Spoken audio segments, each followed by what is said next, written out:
Fitness को देखते हुए और उस अर्ज को देखते हुए। लेकिन दर्शकों को मैंने थोड़ा सा पीछे लेकर जाकर एक बात याद, 2011 वर्ल्ड कप फाइनल में गौतम गंभीर highest scorer, 2007 world T20 final में गौतम गंभीर हाईएस्ट स्कोरर। ये दो बड़े मोमेंट्स आपकी जिंदगी के। लोग आई थिंक जब आप क्रिकेट स्टार्ट करते हो तो आप इन्हीं मोमेंट्स के लिए क्रिकेट स्टार्ट करते हो। जितने साल आपने प्रैक्टिस करी होती है, स्पेशली नेट्स में जितना आपने पसीना बहाया होता है, आप इन्हीं मोमेंट्स, इन्हीं ओकेजन्स के लिए वो पसीना बहाते हो और इन्हीं मोमेंट्स के लिए आप प्रैक्टिस करते हो। तो कहीं ना कहीं आई थिंक 2007 मेरा पहला वर्ल्ड कप था किसी भी तरीके का।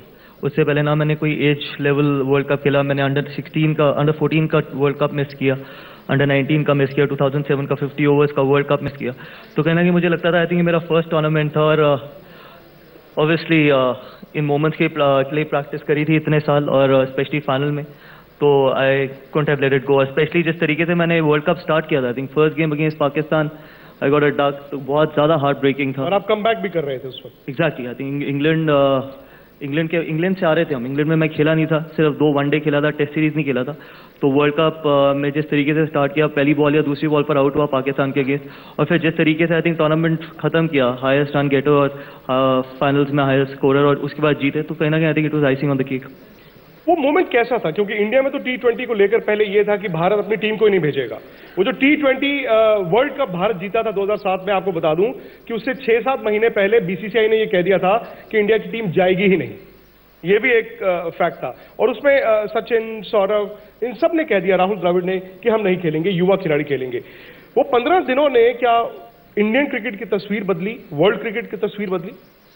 लुक, आई थिंक कहीं ना कहीं ये ज़रूरी भी था कि एक यंग साइड जाए, बिकॉज पहली बात तो T20 इतना कोई सीरियसली लेता नहीं था, और इंडियन क्रिकेट जिस तरीके से चली, अगर आप देखेंगे, हम हमेशा ही फ्लेयर वाले प्लेयर रहे हैं। फ्लैम्बॉयंस हमारी हमेशा स्ट्रेंथ रही है, और अगर हम फ्लेयर से खेलते हैं और विदाउट फेयर खेलते हैं तो कहीं ना कहीं हम हमेशा अच्छा करते हैं। तो जब वो T20 फॉर्मेट, आई थिंक ना ज़्यादा टीमों ने सोचा था उसके बारे में, ना ज़्यादा टीमों ने उसको सीरियसली लिया था, और एक यंग साइड थी who wanted to go out there, express themselves, कोई फेयर नहीं था, हारने का डर नहीं था। तो कहीं ना कहीं इसलिए वो एक रीज़न हो सकता है कि हमने 2007 में बहुत अच्छा किया। बट उसके बाद से अगर आप देखो, जब बाकी टीमों ने भी बहुत सीरियसली लेना स्टार्ट किया T20 फॉर्मेट को, T20 वर्ल्ड कप को, तो कहीं ना कहीं हमारी परफॉर्मेंस नीचे गई है। अगर आप वेस्ट इंडीज़ में वर्ल्ड कप देखो या इंग्लैंड में वर्ल्ड कप देखो, 2007 में बिकॉज कोई फेयर नहीं था, कोई इतना सीरियसली नहीं ले रहा था, और सिर्फ सब ये कोशिश कर रहे थे, सब अपने आप को एस्टैब्लिश करने की कोशिश कर रहे थे। मे बी वो एक रीज़न था कि हमने बहुत अच्छा किया। गौतम, आपने कहा कि पहला मैच जो पाकिस्तान के खिलाफ था, दर्शक तो उसको बॉल आउट के तौर पर याद रखते हैं, जिसमें आप 0 पर आउट हो गए थे। क्या धोनी ने कहा था कि बॉल भी फेंकना पड़ सकता है, जो बॉल आउट आ गया था? लोग अगर आप मुझसे पर्सनली पूछोगे, मैं बहुत बड़ा फैन नहीं हूँ बॉल आउट का, बिकॉज बॉल आउट एक डार्ट्स की गेम की तरह है कि अगर लगा, बिकॉज अल्टीमेटली जो सुपर ओवर है ये मच बेटर है। एटलीस्ट आपकी स्किल्स, आप क्रिकेट खेल रहे हैं। एग्जैक्टली, आप क्रिकेट खेल रहे हैं, आपके पास 6 बॉलों की तब भी अपॉर्चुनिटी है। बॉल आउट एक ऐसी चीज़ है, उसमें आप पूरा लक पे डिपेंडेंट हो। कोई मेरे को ये नहीं बता सकता दुनिया का कोई भी ऐसा बॉलर है कि वो guaranteed 100 out of 100 times wicket पे मार देगा। तो लक फैक्टर उसमें ज़्यादा इन्वॉल्व है। तो मैं कभी इतना बड़ा फैन नहीं था बॉल आउट का। मैं सुपर ओवर का बहुत बड़ा फैन हूँ, बिकॉज एक इक्वल अपॉर्चुनिटी है दोनों टीम्स के पास कि वो जीत सकते हैं मैच। बॉल आउट में इट्स ऑल लक। आपने और वीरू ने बड़ी अच्छी शुरुआत दी उस पूरे टूर्नामेंट में, लेकिन युवराज सिंह के वो 6 छक्के, युवराज सिंह की वो बल्लेबाजी ऑस्ट्रेलिया के खिलाफ, वो बड़ी याद है सबको। लोग आई थिंक ऐसी चीज़ें once in a lifetime होती, बिकॉज यूवी के बाद मुझे नहीं याद कि किसी और ने 6 छक्के मारे हो, और कहीं ना कहीं लोगों को याद करना भी चाहिए, बिकॉज वो ऐसे ही प्लेयर हैं कि वो ऐसी चीज़ें कर सकते थे।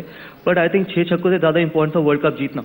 ऐसे मोमेंट्स लोग याद रखते हैं, no doubt about that, but ultimate goal किसी भी क्रिकेटर का ये होता है कि वो जाए, वर्ल्ड कप फाइनल अच्छा करे और वर्ल्ड कप जिताए अपनी कंट्री को। तो कहीं ना कहीं वो ज़्यादा बेटर मोमेंट्स थे, और वो बेटर मोमेंट्स पूरे फैंस के लिए होने चाहिए। सबसे कड़ा मुकाबला कौन सा था? मैंने 2011 वर्ल्ड कप में भी ये बोला था, और 2007 में भी मेरे को ये लगता था कि आप किसी भी वर्ल्ड कप में जब आप ऑस्ट्रेलिया को हराते हो तो वो आपका सबसे मुश्किल मुकाबला होता है, बिकॉज ऑस्ट्रेलिया एक ऐसी साइड है, अगर आप उनकी हिस्ट्री देखो सारे वर्ल्ड कप्स में, तो उन्होंने बहुत अच्छा किया। आई थिंक दे सबसे ज़्यादा वर्ल्ड कप्स वही जीते। तो अगर हमने 2011 जब हम 50 ओवर्स पे जीते तो हमने क्वार्टर फाइनल ऑस्ट्रेलिया को हराया, उसके बाद आपका कॉन्फिडेंस इतना बढ़ जाता है कि कोई भी ऑपोजिशन उसके बाद आए, कहीं ना कहीं आपके पास वो कॉन्फिडेंस है कि आप हरा सकते हो।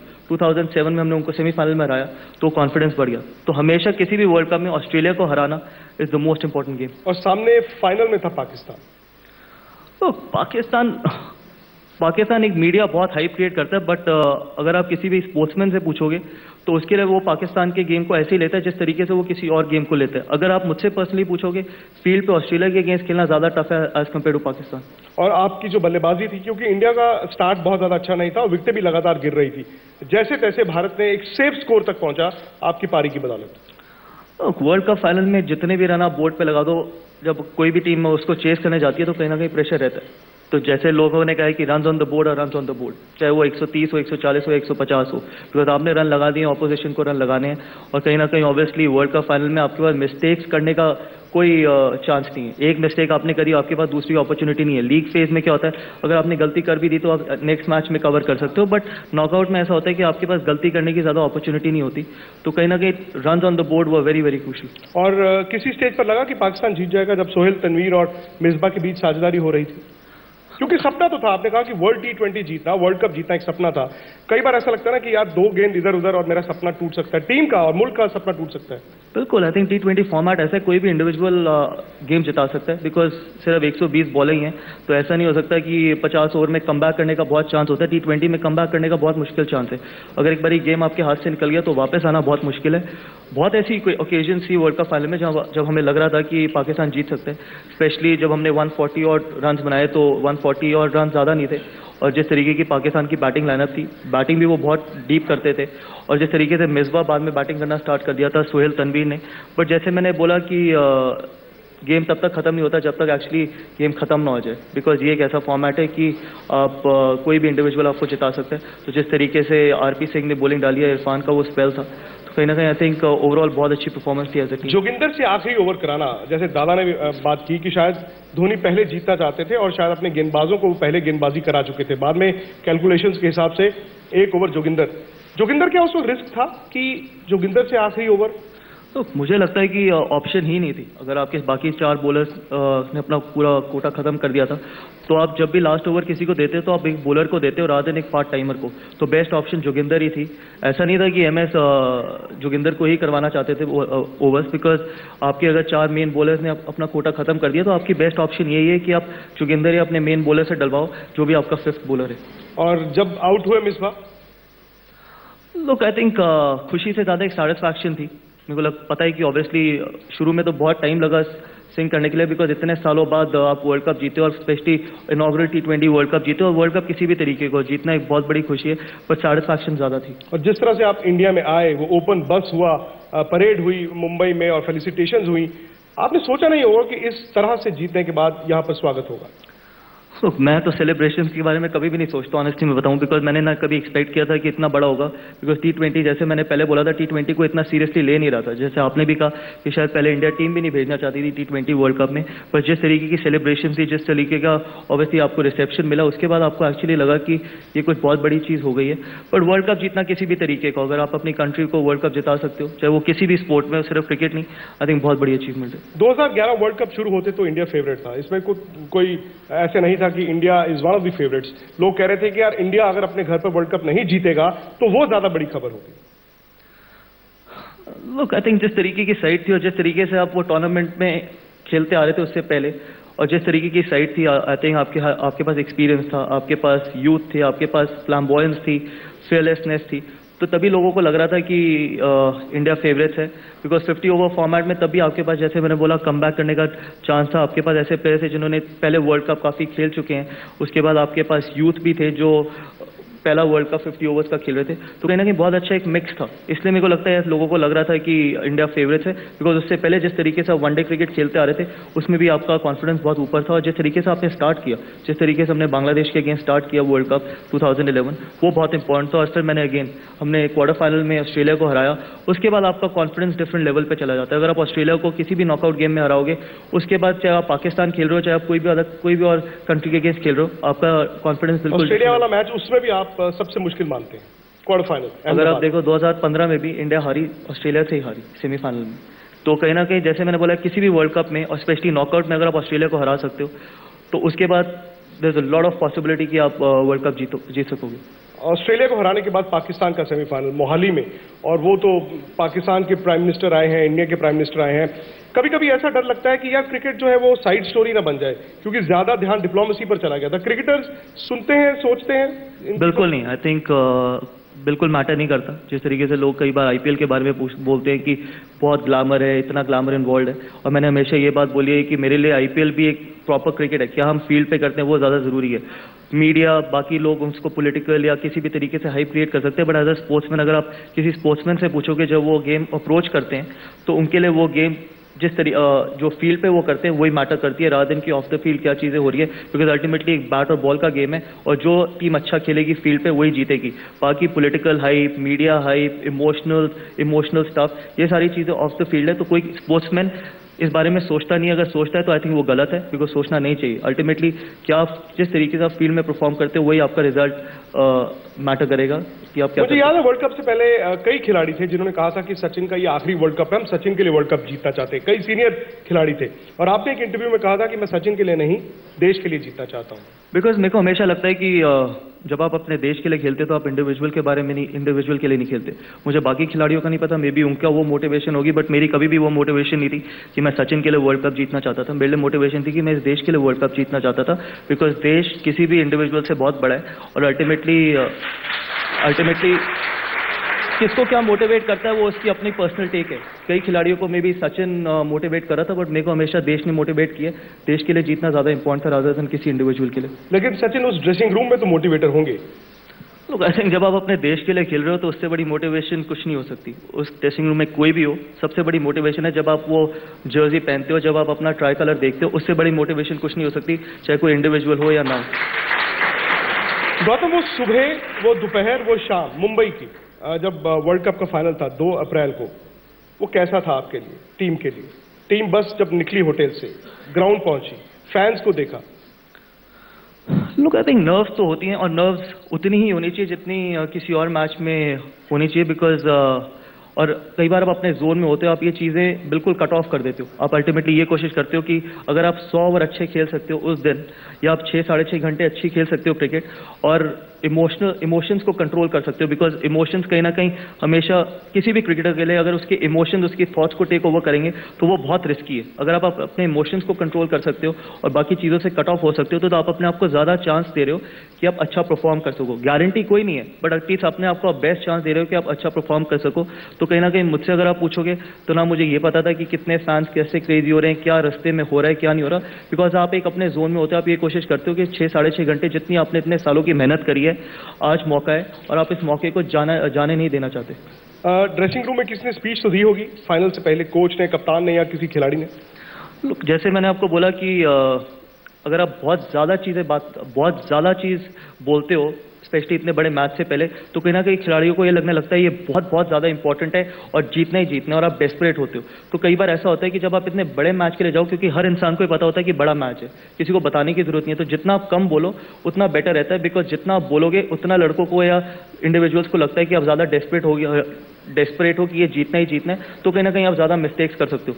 मैं आपको अपना एक्सपीरियंस देता हूँ। हम 2 IPL फाइनल जीते हैं, और शायद मैं IPL फाइनल से पहले मैंने ड्रेसिंग रूम में या टीम मीटिंग में एक भी चीज़ नहीं बोली। उससे पहले मैंने पूरे टूर्नामेंट में बहुत चीज़ें बोली, बिकॉज कहीं ना कहीं क्या होता है, जब एक कैप्टन ज़्यादा या कोच ज़्यादा बोलने लगता है तो सारे खिलाड़ियों को ये लगने लगता है कि यार कुछ अलग करने जा रहे हैं, यार कुछ अलग मैच है। अल्टीमेटली मैच तो वही है, बैट और बॉल के बीच में। तो जितना आप कई बार कम रखते हो, जितना आप रिलैक्स रखते हो एटमोसफेयर को, उतना आप अपने टीम को बेटर चांस देते हो कि वो जीत सके। और जब श्रीलंका ने 270 से ज़्यादा रन बना दिए थे, जो कि वर्ल्ड कप के लिहाज से और टूर्नामेंट को देखते हुए, फाइनल को देखते हुए कम स्कोर नहीं था, फिर आप जब उतरे बल्लेबाजी करने, आपका माइंडसेट क्या था? देखो, कहना तो नहीं चाहिए, बिकॉज कई बार ऐसा होता है जब आप नंबर 3 पे खेल रहे हो और आपको टाइम मिले बाहर बैठने का तो आप बहुत चीज़ें सोचते हो, बट ऐसा हुआ नहीं, बिकॉज जैसे मैं बैट कर रहा था उसी टाइम वीरू आउट हो गए, तो मेरे को सोचने का एक्चुअली टाइम ही नहीं मिला। ये देश के लिए अच्छा नहीं था, लेकिन कहीं ना कहीं पर्सनली मेरे लिए इसलिए अच्छा था क्योंकि मेरे को सोचने का टाइम नहीं मिला कि क्या करूं, क्या नहीं करूं, बिकॉज बाय द टाइम मैंने रियलाइज किया मैं अंदर फील्ड में था, और जब आप फील्ड में उतर जाते हो तो आपके पास सोचने का टाइम नहीं होता, फिर आप सिर्फ बॉल देखते हो और उसको रिएक्ट करते हो। तो ये चीज़ पर्सनली मेरे पॉइंट ऑफ व्यू से अच्छी हुई, क्योंकि मेरे को जब आप बाहर बैठे होते हो तो बहुत थॉट्स आपके दिमाग में जाते हैं कि आप क्या करो क्या ना करो, इतना बड़ा मैच है, क्या होगा क्या नहीं होगा। बट अगर आपके पास टाइम ही ना हो सोचने का तो कहीं ना कहीं वो आपको बेटर प्रिपेयर करता है कि आप अंदर जाते हो और आपकी नर्व्स खत्म हो जाती है। और विराट उस वक्त युवा खिलाड़ी थे जो कि टीम में बस आए थे और सेटल हुए ही थे। आपकी और उनकी पार्टनरशिप भी बड़ी क्रिटिकल थी। ऑब्वियसली जब आपने 2 जल्दी विकेटें खो दी हो और आप 270 चेस कर रहे हो तो पार्टनरशिप्स इंपॉर्टेंट थी, और यही सोच रहे थे कि पार्टनरशिप अगर करते रहेंगे, बिकॉज इतना अच्छा विकेट था, पार्टनरशिप करते रहेंगे और अगर हम 30-35 ओवर तक खेल सकते हैं तो जिस तरीके के हमारे पास फायर पावर थी उसके बाद, तो हम ये मैच जीत सकेंगे। और फाइनल जीतना, वो रात और उसके बाद का जश्न। तो मैं तो इतना ज्यादा एग्जॉस्ट हो गया था कि मेरे को नहीं पता कि उसके बाद जश्न क्या था। काफी लोग रोए थे। अच्छा, मैं के खिलाड़ी, देखो बाकियों का नहीं पता, मैं नहीं रोया बिकॉज मुझे लगता है कि खुशी में रोने की क्या जरूरत है। आई थिंक आधी टीम तो आपकी रो रही थी। देखो वो उनका इंडिविजुअल टेक है, जैसे मैंने बोला हर इंसान डिफरेंट रिएक्ट करता है। कई लोग अंडर प्रेशर बहुत डिफरेंट रिएक्ट करते हैं, हर इंसान डिफरेंट चीज़ों को हैंडल करता है। कहीं ना कहीं मेरे को कभी भी ऐसा नहीं लगा कि हमने कुछ एक्स्ट्रा ऑर्डिनरी कर दिया, बिकॉज जैसे आपने बोला आधे से आधा क्या पूरा देश ये सोचा था कि एक तो हम फेवरेट्स हैं, और जिस तरीके से हम क्रिकेट खेलते आ रहे थे मेरे को कहीं ना कहीं लग रहा था कि ऑब्वियसली अगर हम अपने पोटेंशियल पे खेलेंगे तो हम ज़रूर वो वर्ल्ड कप जीत सकते हैं और जीतेंगे। और कहीं ना कहीं हमारे को जब पिक किया गया था वर्ल्ड कप खेलने के लिए तो इस ट्रस्ट के साथ पिक किया था कि हम ये वर्ल्ड कप जीत सकते हैं, और पहले मैच से लेकर आखिरी तक एक ही एम्बिशन था कि हमें ये वर्ल्ड कप जीतना है। तो और मैं एज एन इंडिविजुअल अपने इमोशंस अपने अंदर रखता हूँ रादर देन बाहर निकालने के। गौतम, आपने 2011 वर्ल्ड कप जीतने के बाद, फाइनल में हाईएस्ट स्कोर होने के बाद, क्या ये सोचा था कि 2015 वर्ल्ड कप आप बाहर बैठकर टीवी पर देखेंगे? तो ऑब्वियसली अगर आप मुझसे पर्सनली पूछो, it is very tough, it was tough, because जब आप 2011 का वर्ल्ड कप जीतते हो और डिफेंडिंग चैंपियंस होते हो तो आप कोशिश करते हो कि यार एक बार ही क्या बता आप ये फिर से रिपीट कर सको। तो ऑब्वियसली घर पे देखना वाज टफ, बट देन ये एक स्पोर्ट्समैन की जिंदगी है, अनप्रेडिक्टेबिलिटी इज ऑलवेज देयर, तो कल क्या होना है किसी को नहीं पता। सो इट वाज टफ अगर आप मुझसे पर्सनली पूछो, but then this is part and parcel of my profession. Ashish Nehra, Harbhajan Singh, Yuvraj Singh ने जो कमबैक किया, क्या आपके दिल में था कि शायद मेरा भी कमबैक हो जाएगा इस वर्ल्ड T20 के लिए? तो मैं इतना ना ज़्यादा आगे का सोचता नहीं हूँ। मैंने जब रणजी ट्रॉफी खेल रहा था मैंने हमेशा ये अपने आप को बोला है कि जो भी चीज़ आप खेल रहे हो, जिस भी प्लेटफॉर्म पे आप खेल रहे हो, उस पर 100% कॉन्सेंट्रेट करना ज़्यादा इंपॉर्टेंट है, rather than ये सोचने का कि यार काश मैं T20 वर्ल्ड कप खेल सकूं या काश मैं अगला वर्ल्ड कप खेल सकूं, बिकॉज अल्टीमेटली आपको प्रेजेंट में रहना बहुत ज़रूरी है। बहुत खुश हूँ कि इन तीनों ने कमबैक किया, पर अल्टीमेटली आप यही कोशिश करते हो कि जिस भी प्लेटफॉर्म पे खेलो, अब आपके पास 1 महीने में IPL आना है तो आप ये कोशिश करोगे आप KKR को जिताओ। जब मैं रणजी ट्रॉफी खेल रहा था तो मैं ये कोशिश कर रहा था कि दिल्ली को जिताऊं, तो जिस भी टीम के लिए खेलता हूँ ये कोशिश करता हूँ कि उस टीम को जिताऊं, और वो ज़्यादा इंपॉर्टेंट है। और इस वर्ल्ड T20 में आपके लिहाज से टॉप 3 टीमें कौन सी हैं? बहुत डिफिकल्ट है। थैंक यू, आपने ये नहीं पूछा कि एक टीम कौन सी है, बिकॉज उस पर मैं बाद में आऊंगा ना, वो पूछने की जरूरत नहीं है, वो तो इंडिया है, वो तो हम सब जानते हैं। 1 2 3। आई थिंक ये एक फॉर्मेट ऐसा है कि बहुत मुश्किल है प्रिडिक्ट करना, बट अगर आप मुझसे पर्सनली पूछोगे तो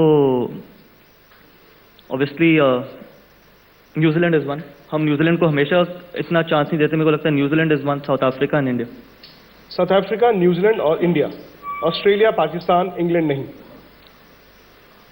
मेरे को लगता है New Zealand will be very dangerous, more dangerous than Australia. जिस तरीके से वो लेटली T20 लिमिटेड ओवर्स खेलते आ रहे हैं, New Zealand will be a bigger challenge than Australia. और अगर आप इंडिया का पूल देखें जिसे ग्रुप ऑफ डेथ कहा जा रहा है, ठीक है इंडिया ने बड़ी शानदार क्रिकेट खेली है, आखिरी 11 में से 10 T20 मुकाबले इंडिया जीता है, एशिया कप जीत कर आया है। पहले न्यूजीलैंड के साथ मैच है, फिर पाकिस्तान के साथ मैच है, फिर उसके बाद आप बांग्लादेश को भी खेलते हैं। बांग्लादेश अब एक छोटी मोटी टीम नहीं है, फिर ऑस्ट्रेलिया, और इस ग्रुप में से 2 टीमों ने आगे जाना है। कहीं ग्रुप में खतरा तो नहीं?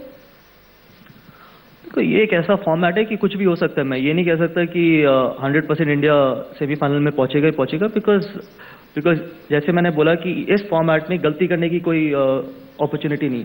अगर आपने एक गलती करी, बिकॉज 4 में से 5 में से 2 टीमों ने जाना है, और ऑन दैट गिवन डे उस 3 घंटे में कौन बेटर क्रिकेट खेलता है, कौन अपने नर्व्स को ज़्यादा कंट्रोल करता है, वही 2 टीमें पहुंचेंगी आगे। बिकॉज जितना प्रेशर इंडिया पे होगा उतना ही प्रेशर बाकी टीमों पे भी होगा। ऐसा नहीं है एशिया कप वगैरह में आप सिर्फ एशियन कंट्रीज़ के अगेंस्ट खेल रहे थे, आप न्यूजीलैंड के अगेंस्ट बहुत टाइम से नहीं खेले हो। ऑस्ट्रेलिया हमेशा ही थ्रेट रहा है, बिकॉज ऑस्ट्रेलिया किसी भी कंडीशन में खेले, जिस तरीके की उनकी साइड है, वो किसी को भी हरा सकते हो ऑन दैट गिवन डे। तो आपको अच्छी क्रिकेट खेलनी पड़ेगी अगर आपको टॉप 4 में भी पहुंचना है तो। लेकिन बड़ी टूर्नामेंट से पहले आप लगातार अच्छी क्रिकेट खेल रहे हो, you peeking at the right moment, उससे तो मदद मिलती है। बिल्कुल, कॉन्फिडेंस किसी भी फॉर्मेट में अगर आपका कॉन्फिडेंस ऊपर है तो आप बेटर अपने प्लान्स एग्जीक्यूट करते हो। और जिस तरीके से आप अभी क्रिकेट खेलते आ रहे हो, जैसे आपने बोला कि आप 11 में से 10 मैचेस जीते हो, तो वो कॉन्फिडेंस लेके अगर आप आते हो तो आपके पास डाउट्स कम होते हैं। अगर आप हार के किसी टूर्नामेंट में आओ तो आपके पास ज़्यादा डाउट्स होते हैं, इंडिविजुअल्स को ज़्यादा डाउट्स होते हैं। जब आप जीत के आओ तो आपकी थिंकिंग ज़्यादा क्लियर होती है, आपका कॉन्फिडेंस आगे होता है, तो आप अपने प्लान्स को बेटर एग्जीक्यूट कर सकते हैं। ये टीम सेटल दिख रही है आपको? जिस तरीके से लेटली खेल रहे हैं ऑब्वियसली सेटल दिख रही है, बिकॉज अगर सेटल नहीं होती तो आप इतने 11 में से 10 मैचेस ना जीते होते। और आपको टीम में बदलाव करने की जरूरत भी नहीं पड़ रही, तकरीबन वही 11 खेल रहे हैं। But it's good because may be in 11 खिलाड़ी को ही आप वर्ल्ड कप में भी खिलाओगे, तो इस में भी एक अच्छी चीज़ करी है कि आपने एशिया कप में अगर कंडीशंस ज़्यादा स्पिनर्स को फेवर नहीं करी थी तब भी आपने 2 स्पिनर्स खिलाए, बिकॉज जब आप वापस इंडिया में आओगे तो आप 2 स्पिनर्स खिलाओगे, बिकॉज दैट्स योर स्ट्रेंथ। तो कहीं ना कहीं आप इस कॉम्बिनेशन को लेके, जिस कॉम्बिनेशन के साथ आप पिछले 10-11 मैचेस से खेले हो, वही आप कॉम्बिनेशन को लेके आप वर्ल्ड कप में खेलो, तो एक सेटल कॉम्बिनेशन रहेगा वो। गौतम, आपने विराट कोहली, क्योंकि वो तो आपके जूनियर थे, शिखर धवन भी दिल्ली में खेलते थे फर्स्ट क्लास क्रिकेट, आपने इनको बड़ी क्लोजली देखा है। विराट कोहली का दिमाग क्या था, क्रिकेटिंग ब्रेन कैसे डेवलप हुआ और आज उनका दिमाग किस तरह से चलता है खेलते हुए? लुक, आई थिंक कॉन्फिडेंस बहुत बड़ा फैक्टर है और सिक्योरिटी बहुत बड़ा फैक्टर है। और जिस तरीके से ऑब्वियसली कॉन्फिडेंस अगर जब आपका ऊपर होता है और अगर आप मेहनत करते रहो तो आप उस फॉर्म को आप प्रोलॉन्ग कर सकते हो, बिकॉज अच्छा टाइम और ख़राब टाइम तो सबका आना है। फॉर्म में बैट्समैन रहेगा और आउट ऑफ फॉर्म भी जाएगा। अगर आप उस फॉर्म को ज़्यादा प्रोलॉन्ग कर सको वो बहुत इंपॉर्टेंट है। उसके लिए आपको अपने जोन में रहना बहुत ज़रूरी है और आपको बेसिक्स ठीक करते रहना बहुत ज़रूरी है। तो मेरे को लगता है कि जिस तरीके से वो अभी फॉर्म में, अगर उस फॉर्म को वो कंटिन्यू कर सकते हैं तो इंडिया के लिए बहुत बड़ी एडवांटेज है। दुनिया के नंबर 1 बल्लेबाज हैं इस वक्त विराट कोहली? अगर आप T20 फॉर्मेट में बोलो तो वन ऑफ द टॉप 3 हैं, बिकॉज AB डिविलियर्स, कहीं ना कहीं क्रिस गेल, ये लोग भी बहुत डेंजरस है। बट अगर आप वनडे में बोलो डेफिनेटली। और इस इंडियन टीम की सबसे बड़ी ताकत क्या है? स्पिनर्स बहुत क्रूशियल रोल प्ले करते हैं। जब भी आप देखो कि खासतौर से सब कॉन्टिनेंट इंडिया में इंडिया ने जब भी, अगर हमने 2011 वर्ल्ड कप जब जीता था तब भी स्पिनर्स ने बहुत इंपॉर्टेंट रोल प्ले किया था। बहुत क्रूशियल पार्ट थे स्पिनर्स हमारी, और हमेशा से रहे हैं। अगर आप किसी भी कंडीशन में खेलो, अगर आपके स्पिनर्स अच्छा बॉल नहीं डालते तो आप स्ट्रगल करते हो, बिकॉज फास्ट बॉलर्स ऑब्वियसली अगर आपको इनिशियल ब्रेक थ्रू दिला सकते हैं, बट अल्टीमेटली जो आपके स्पिनर्स हैं वही गेम को कंट्रोल करते हैं। तो अगर आपके स्पिनर्स अच्छा डालेंगे तभी आप आगे जाओगे। अगर आपके स्पिनर स्ट्रगल करेंगे तो कहीं ना कहीं इंडियन टीम विल स्ट्रगल। लेकिन हमेशा ये कहते हैं कि इंडिया बैटिंग हैवी है, इंडिया की बल्लेबाजी ताकत रहती है। देखो, मैचेस आपको बॉलर्स ही जिताते हैं। अगर आप, जैसे अब साउथ अफ्रीका ने कल 200 रन बनाए और ऑस्ट्रेलिया ने उसको चेस कर दिए, आप चाहे 200 रन बनाओ या 180 रन बनाओ, अगर आपके बॉलर्स उसको डिफेंड नहीं कर सकते तो आप वो मैचेस नहीं जीतोगे। चाहे वो टेस्ट मैचेस हो, वनडे हो या T20 हो, आपके बॉलर्स ही आपको मैचेस जिताते हैं। और इस वर्ल्ड कप में अगर आपके स्पिनर्स ने अच्छा किया तभी आप आगे जाओगे, अगर आपके स्पिनर्स ने अच्छा नहीं किया तो यू विल स्ट्रगल। धोनी की कप्तानी में आप सारा अपना करियर खेले हैं और कप्तानी में भी कहते हैं कि एक कप्तान होता है, एक लीडर होता है। लीडर वो है जो खुद करके दिखाता है। क्या आपको किसी वक्त लगा कि धोनी की कप्तानी में कुछ बदलाव आए हैं? लुक, मैं फिर ये कहना चाहता हूँ, कप्तान उतना ही अच्छा होता है जितनी उसकी टीम। ठीक है, टीम कप्तान को अच्छा बनाती है, कप्तान टीम को अच्छा नहीं बनाता। अगर कप्तान टीम को अच्छा बनाता होता तो शायद हम बहुत सारे और वर्ल्ड कप जीते होते। अनफॉर्चुनेटली हम सिर्फ 3 बार वर्ल्ड कप जीते। तो हमारे पास पहले भी अच्छे कप्तान आए हैं, लेकिन कप्तान टीम को अच्छा नहीं बनाता। जैसे आपके 11 खिलाड़ी फील्ड में खेलेंगे वही कप्तान को अच्छा बनाता है। कप्तान सिर्फ प्लान कर सकता है, प्लान्स बना सकता है, एग्जीक्यूट उसके 10 या 10 खिलाड़ियों ने ही करना है। तो कहीं ना कहीं मुझे लगता है कि कप्तान उतना ही अच्छा है, चाहे वो कोई भी कप्तान हो, चाहे वो MS हो या पहले कोई भी कप्तान हुए हैं हमारे, उतने ही अच्छे जितनी उनकी टीम। MS पर भी तो बहुत कुछ निर्भर करेगा। जिस तरह से उनकी बल्लेबाजी बीच में डिप कर गई थी, वो बहुत नीचे भी खेल रहे थे। कल उन्होंने बल्ला उठाया और चले गए फाइनल, जाकर 6 गेंद में जिता दिया। लोग, इससे पहले उन्होंने बहुत बार ये चीज़ें भी बोली थी कि वो ऊपर बैटिंग करना चाहते हैं। आई थिंक वनडे क्रिकेट में वो हमेशा बोलते थे कि मैं नंबर 4 पे या 5 पे बैटिंग करना चाहता हूँ। तो कहीं ना कहीं उनको ये डिसाइड भी करना चाहिए कि उनको कहाँ बैटिंग करनी है, बिकॉज कई बार ऐसा, अगर मेरे को लगता है कि कल अगर MS की जगह कोई और आता वो भी उसी तरीके से खेलता जिस तरीके से MS ने ख़त्म किया। बिकॉज जिस तरीके से यूवी फॉर्म में थे या जिस तरीके से रायना ने बैटिंग करने आना था, तो वो भी उसी तरीके से खेलते। तो कहीं ना कहीं आपको पहले डिसाइड करना पड़ेगी कि whether you are a finisher और you want to bat in the top 4। आपके लिहाज से कहाँ खेलना चाहिए धोनी? अरे मेरे हिसाब से फिनिशर वही है कि जो लास्ट रन बना सके। हमने ये बहुत बार ये चीज़ें बोली है कि ये फिनिशर है, ये फिनिशर नहीं है। आज अगर आप मुझसे पूछोगे तो आपके फिनिशर विराट कोहली हैं, बिकॉज जिस तरीके से वो मैच फिनिश करते हैं, एंड तक रहते हैं, तो वो फिनिशर है। ज़रूरी नहीं है कि आपको नंबर 7 पे ही आके फिनिशर का रोल निभाना है, आप नंबर 4 पे भी आके तो फिनिश कर सकते हैं गेम। तो फिनिशर वही होता है जो एंड तक रहे और अपनी टीम को जिताए। ये हमने मीडिया ने या एक्स क्रिकेटर्स ने ये टैग दिया है कि हाँ जी ये फिनिशर है, ये टॉप 3 में बैटिंग करता है। फिनिशर वही है, आपका ओपनर भी आपका फिनिशर हो सकता है और आपका नंबर 9 भी आपका फिनिशर हो सकता है। तो कहीं ना कहीं ये टैग देना गलत है, वो उनको डिसाइड करना है कि किस तरीके से और कहाँ पर वो बेस्ट सूटेबल है। अगर आप मुझसे पूछो तो ऑब्वियसली नंबर 6 या 7 जिस तरीके की अभी बैटिंग लाइनअप है, नंबर 6 या 7 is better for him. Gautam, आप और वीरू की एक जोड़ी थी जिसे जोड़ी नंबर 1 भी कहा जाता था। आपने ढेरों रन बनाए, हर फॉर्मेट में रन बनाए।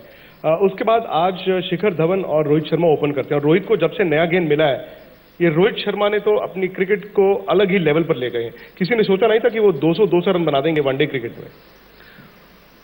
लोग मेरे को अभी भी याद है, मैंने श्रीलंका में बोला था जब रोहित ने आई थिंक 4 या 5 मैच में मुश्किल से 4 या 5 रन ही बनाए थे उस सीरीज में, और मेरे से मीडिया ने पूछा था लास्ट मैच के बाद, तो मैंने ये बोला था कि Rohit Sharma I think India को बहुत मैचेस जिताएगा। उनके पास हमेशा टैलेंट था, बट सिर्फ बिलीफ और एक कॉन्फिडेंस की कमी थी। और एक बार अगर आप इंटरनेशनल क्रिकेट में रन बनाना स्टार्ट कर दो और आपके पास वो बिलीफ आ जाए और आपको पता चल जाए आपकी गेम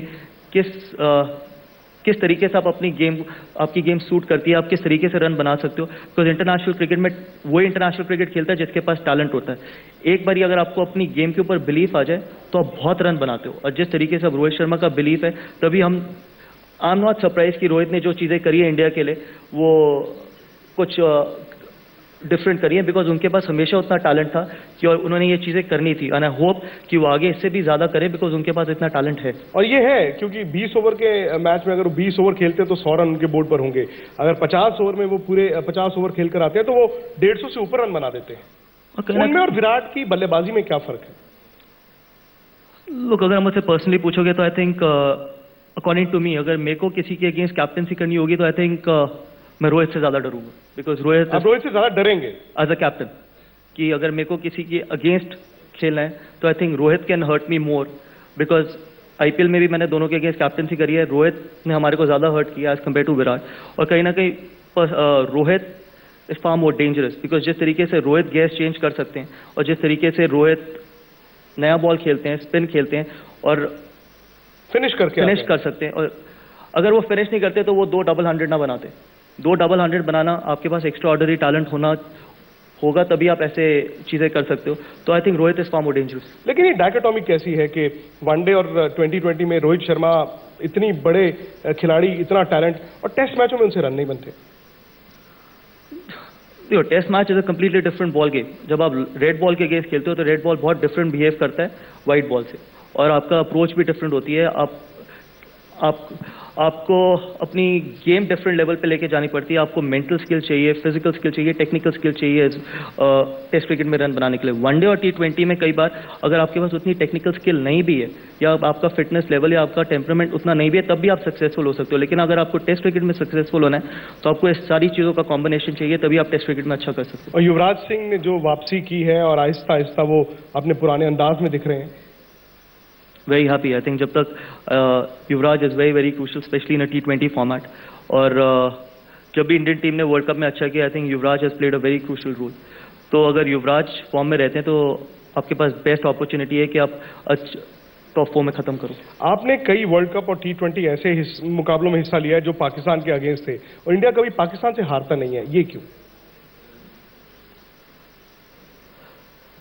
देखो, लेटली तो मैं ये कह सकता हूँ कि India is a much better side than Pakistan. उससे पहले मुझे नहीं पता, maybe Pakistan handles the knockout games differently, क्या पता उनकी अप्रोच डिफरेंट हो हमारे से, क्या पता जब वो इंडिया के अगेंस्ट खेलते हो तो उनके the emotions might be taking over them. क्योंकि जैसे मैंने बोला, किसी भी स्पोर्ट्समैन के लिए जब उसके इमोशंस, उसके थॉट्स को टेक ओवर करते हैं तो वो बहुत डेंजरस चीज़ है। क्या पता पाकिस्तान जब इंडिया के अगेंस्ट खेलती है, स्पेशली वर्ल्ड कप में, और अब तो मुझे लगता है कि वो साइकोलॉजिकल हो गया। जब प्रेशर में रहते हैं, जब आप किसी को पूरे हिस्ट्री में, वर्ल्ड कप की हिस्ट्री में नहीं हरा पाओ तो वो अब साइकोलॉजिकल हो जाता है। जितना आप किसी से वर्ल्ड कप में हारते रहोगे उतना आपके ऊपर प्रेशर बिल्ड होता रहेगा, और अगर आप उस गेम को डिफरेंटली अप्रोच करोगे तो आप अपने आप को कम अपॉर्चुनिटी दे रहे हो कि आप अच्छा करोगे। तो लेटली पिछले 3-4 साल से India is a much better side, India is a much more talented side, much more professional, physically more stronger, physically more fit side than Pakistan. और एक्सपोजर भी इंडिया को बेहतर है। बिल्कुल कोई दो राय नहीं, और पाकिस्तान को वो एक्सपोजर नहीं मिलता। कहीं ना कहीं आईपीएल जब आप वर्ल्ड क्लास प्लेयर्स के अगेंस्ट खेलते हो, उनके साथ ड्रेसिंग रूम शेयर करते हो, तो आपका कॉन्फिडेंस, किसी भी यंग खिलाड़ी का कॉन्फिडेंस हाई होता है या बेटर होता है। बट अगर आप पाकिस्तान को देखो, पाकिस्तान ने अब अपनी पाकिस्तान सुपर लीग स्टार्ट करी है, बट उससे पहले वो सिर्फ दुबई वगैरह में खेल रहे थे और उनके पास इतना एक्सपोजर नहीं था। तो कहीं ना कहीं आईपीएल ने स्पेशली T20 और वनडे क्रिकेट में आपको बहुत बेटर एक्सपोजर दिया एज कम्पेयर टू पाकिस्तान। और अगर 19 तारीख वाला मैच है उसमें पाकिस्तान है मुकाबला भारत से? देखो, पाकिस्तान हमेशा ही मुकाबला है, बिकॉज पाकिस्तान के पास वो रॉ टैलेंट तो है, पाकिस्तान के पास वो इंडिविजुअल्स है जो इंडिया को हरा सकते हैं। बट वही है कि उन 3 घंटे में कौन बेटर क्रिकेट खेलेगा, बिकॉज जिस तरीके से मोहम्मद आमिर हैं, जिस तरीके से शोएब मलिक, ऐसे खिलाड़ी हैं, या शाहिद अफरीदी, ऐसे खिलाड़ी हैं कि आप वो T20 फॉर्मेट में किसी भी टीम को हर्ट कर सकते हैं। इंडिया कोई नहीं, किसी भी टीम को, चाहे वो ऑस्ट्रेलिया हो या न्यूजीलैंड हो। बट अगर आप as a team, if you ask me, India is a much more balanced side than Pakistan. कुछ सवाल ले लें क्राउड में से, एक एक कर। Hello Gautam Gambhir, Hi. I am your biggest fan. Thank you. और मैं पूछना चाहती हूँ कि 2011 वर्ल्ड कप में you were considered as a lifeguard, तो लाइन्स थी कि गजब के गंभीर। तो सर, इस मैच में वो लाइफ गार्ड या वो हीरो ऑफ द मैच कौन हो सकता है आपके ओपिनियन में? कौन से मैच में? जो 2016 में, this world cup world T20। T20 पूरे tournament. Look, very difficult for me to answer one individual, I'll be honest. But I think if you play well as a team, if you play well as a unit, and if you play well as a unit, it is very difficult. I don't like talking about individuals because कहीं ना कहीं team sport में बहुत मेरे लिए गलत है कि एक इंडिविजुअल का नाम लेना कि ये आपका लाइफ सपोर्ट होगा या ये नहीं होगा।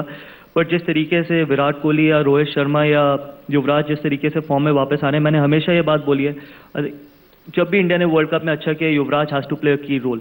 इस वर्ल्ड कप में Yuvraj has to be at his best, that अगर इंडिया को अच्छा करना है तो मे बी युवराज सिंह। अगर अब वैसे मैं इंडिविजुअल्स के बारे में बात नहीं करूंगा, बट अगर if you ask me this question, Yuvraj Singh. Ji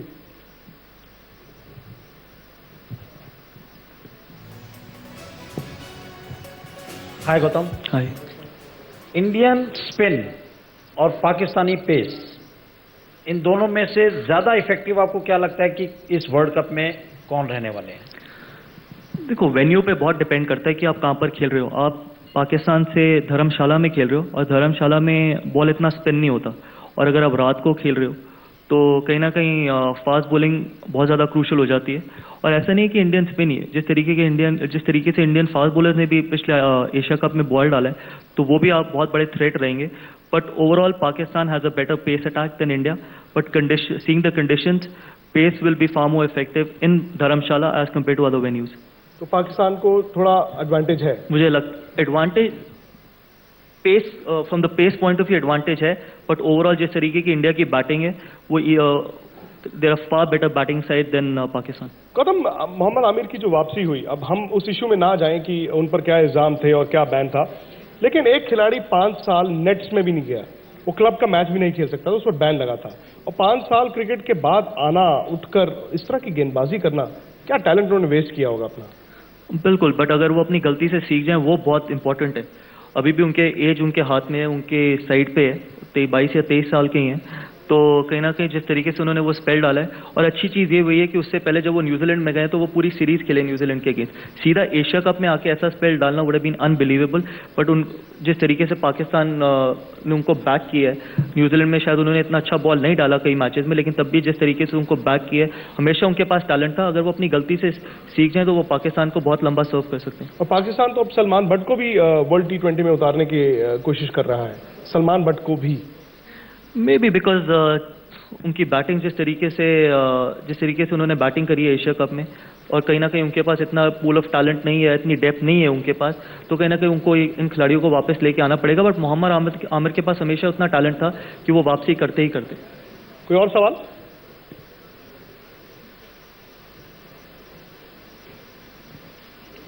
sir, world cup में टीम इंडिया को कौन सी टीम टक्कर दे सकती है? सर, टीम इंडिया और कौन सी टक्कर दे सकती है टीम? मैंने जैसे बोला कि न्यूजीलैंड बहुत हम हमें कभी भी न्यूजीलैंड के बारे में बात नहीं करते, किसी भी वर्ल्ड कप में हम न्यूजीलैंड को फेवरेट टैग नहीं करते, हमेशा वो अंडरडॉग रहते हैं। बट जिस तरीके से पिछले 1-1.5 साल में न्यूजीलैंड ने क्रिकेट खेली है, वो इंडिया के लिए, इंडिया के पूल में सबसे बड़ा थ्रेट है। और अच्छी चीज़ ये है कि इंडिया उनसे पहला मैच खेल रही है, तो अगर इंडिया वो मैच जीत सकेगी तो जीतती है तो कहीं ना कहीं 90% टॉप 4 में ख़त्म करेगी। But Gautam, hi. Don't you think Brendan McCullum will be missed in this tournament? I mean, New Zealand had an X factor with Brendan McCullum. Sorry, I can't stand. Sorry. Brendan McCullum, he's not there in this tournament. So don't you think the X factor, that spunk is missing in New Zealand? Yeah, you could say, because Brendan McCullum in a T20 format will always be a very important player. And then, But- sorry to chip in. And then Kane Williamson, a soft guy as a skipper probably. कप्तान के तौर पर भी कप्तान McCullum के को तौर miss पे, I mean, करेंगे आप। कैप्टनसी में तो डिफरेंट अप्रोच रहेगा, फिर बैटिंग में भी डिफरेंट अप्रोच हो सकता है। Look, you can't predict about Kane Williamson till the time you don't see him on the field.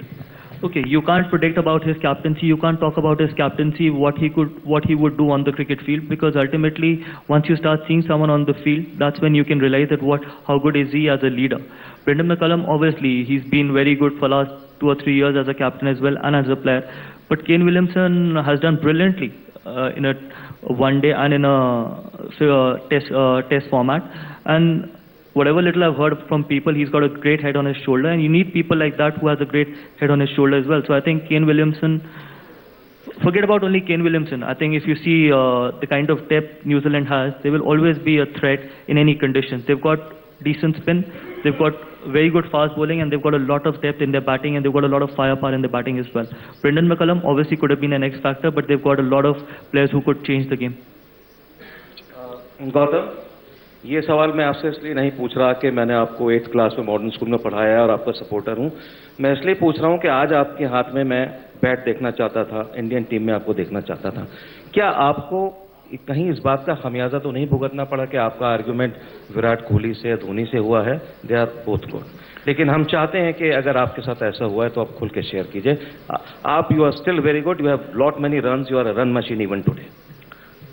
Thank you. First of all, the thing is, देखो, जो चीज़ें क्रिकेट फील्ड में होती हैं वो हमारे को पर्सनली नहीं लेनी चाहिए। और मैंने आई थिंक 3 या 4 दिन पहले मेरे से कैलकाटा में किसी ने एक सेम क्वेश्चन पूछा था कि आपकी जो आर्ग्यूमेंट विराट कोहली से हुई थी, और मैंने ये चीज़ बोली थी कि आगे अगर मेरे को अपनी टीम जिताने के लिए फिर से आर्ग्यूमेंट करनी पड़ेगी तो आई won't be shy, because ultimately जब आप फील्ड पे जाते हो तो आप ये नहीं देखते कि आप विराट कोहली, MS धोनी या किसके अगेंस्ट खेल रहे हो।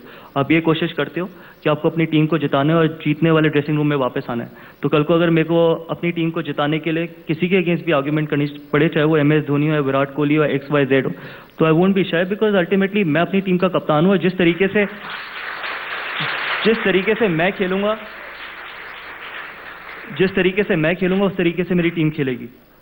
अगर मैं दब के खेलूंगा तो मेरी टीम दब के खेलेगी, अगर मैं अग्रेसिवली खेलूंगा तो मेरी टीम अग्रेसिवली खेलेगी। और कल अगर हम IPL में अगर मेरे को KKR को जिताने के लिए किसी के अगेंस्ट भी, I think if I have to play with aggression I will, I won't be shy. उसके if someone wants to take it personally, that's his decision, but I don't take things personally. आपको लगता है कि ऐसा हुआ होगा, किसी ने पर्सनली लिया होगा? I don't know. I can't predict and I don't even want to predict.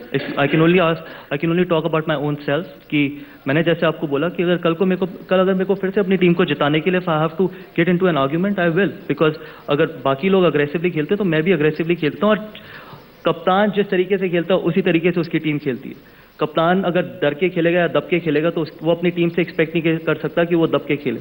अगर मैं अग्रेसिवली खेलूंगा, जिस तरीके से जिस पैशन से मैं खेलूंगा उसी पैशन से मैं एक्सपेक्ट कर सकता हूँ कि मेरी टीम भी खेले। वैसे आपको देखकर लगता नहीं कि आप इतने गुस्से वाले हैं? नहीं, गुस्सा मेरा ऑन द फील्ड है। गुस्सा होना भी चाहिए, बिकॉज आप अंदर जा रहे हो जीतने के लिए, आप अंदर जा रहे हो दोस्ती निभाने के लिए, अंदर नहीं जा रहे। धोनी को गुस्सा चढ़ता है? अरे ये क्वेश्चन आप उनसे पूछे तो बेटर नहीं, है। आप तो उस ड्रेसिंग रूम में थे। मैं आपको अपने बारे में बता सकता हूँ कि मुझे गुस्सा चढ़ता है, क्योंकि जब मैं फील्ड पे होता हूँ तो मेरे को जीतना ज़्यादा ज़रूरी है रादर देन दोस्ती निभाने के। कदम, आखिरी सवाल ये है कि क्या 3 अप्रैल को वर्ल्ड T20 एक बार फिर भारत के हाथ में होगा? I hope and I pray, but ये एक ऐसा फॉर्मेट है कि मैं प्रिडिक्ट नहीं कर सकता कि भारत जीतेगा ही जीतेगा, बिकॉज अगर 50 ओवर होता है या टेस्ट क्रिकेट होती तो शायद मैं प्रिडिक्ट कर सकता, बट T20 फॉर्मेट एक ऐसा फॉर्मेट है कि कोई भी team on that given day किसी को भी हरा सकती है, और तो इट्स वेरी डिफिकल्ट। आपने भी नहीं एक्सपेक्ट किया होगा कि बांग्लादेश एशिया कप का फाइनल खेलेगा, बांग्लादेश श्रीलंका या पाकिस्तान को हरा सकेगा, बट T20 फॉर्मेट में उन्होंने किया, तो कोई भी टीम किसी को हरा सकती है, बिकॉज सिर्फ 120 बॉलों का ही खेल है। बहुत बहुत शुक्रिया गौतम। Thank you.